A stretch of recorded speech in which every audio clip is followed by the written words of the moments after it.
Guys, welcome to HardReset.Info channel. Today I have Honor 200 Pro and I want to show you how to remove magnification to this device. To add it, open Settings application.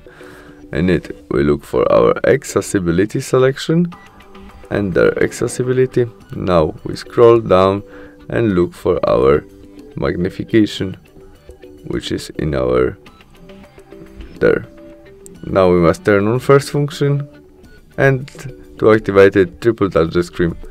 You can change position of your zoom using two fingers and swiping on the screen. When you will use only one, you can go up and down. You can also zoom on or zoom out. To turn off it, triple touch again.